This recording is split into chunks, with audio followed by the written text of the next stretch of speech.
Congratulations! Your e-resident status has been approved. It's time to collect your e-residency card.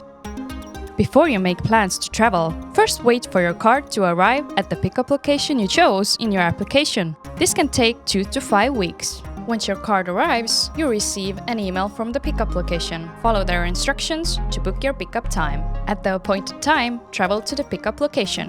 Once you arrive, let them know you're there to collect your e-residency card. The Estonian representative will ask you to verify your identity. Present the same passport or ID you provided in your application and give your fingerprints. After this, you'll receive your e-residency kit, including your card, a card reader, and an envelope containing your PIN codes. Everything you need to access Estonian e-services, make digital signatures, and start a company.